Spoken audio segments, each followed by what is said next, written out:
Bet nyo rin ba yung ganitong adobo, yung tuyo? Masarap talaga to dahil nanunuot na ang lasa sa loob ng karne. Tara, samahan nyo ko. Luto tayo. Meron tayo dito ng liempo, may git kalahating kilo yan. At nakaready na rin yung ating bawang at sibuyas. Igisa lang natin yan sa ating mainit na mantika hanggang sa lumabas na yung aroma niya.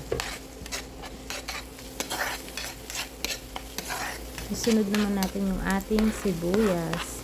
Masarap maraming sibuyas at bawang sa adobo. Yan talaga yung magpapalasa sa ating adobo. Nung maliit ako, mas gusto ko yung adobo na may sabaw.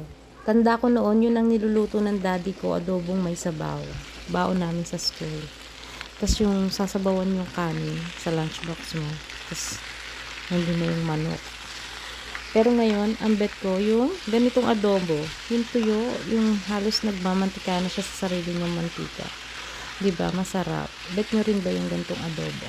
Ayan, nilagay ko na yung ating baboy. Yan, isang kutsa lang natin yan. Tapos tinimplahan ko na ng asin. Nilagyan ko ng laurel, pamintang buo. Kunti na lang yung pamintang buo ko. Tsaka pamintang durog. And then yung suka. Tapos yung ating toyo. Nilagyan ko rin yan ng konting asukal. Pambalanse lang sa alat ng ating adobo. Ayan. At tinakpan ko, hantayin lang natin siyang kumulo. Once na kumulo na yan, hihinaan ko na yung apoy niyan. Lulutuin ko na siya sa mahinang apoy ng mga around 45 to 1 hour para malambot na yung ating karne ng baboy. Ayan. Takpan natin yan. And then, antayin natin mga 45 to 1 hour.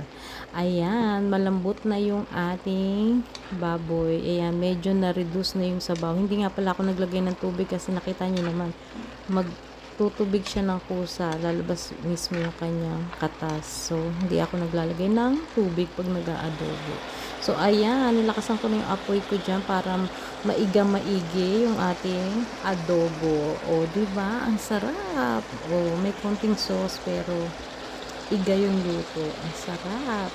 Sarap sa adobo. Yung nagmamanti-mantika na. So, ayan. Luto na ang ating adobo. So, sana nagustuhan ninyo ang ating video for today. Pag nagustuhan nyo naman, please follow. Don't forget to follow, like, and share ang ating video. So, paano guys? Until next video. Bye!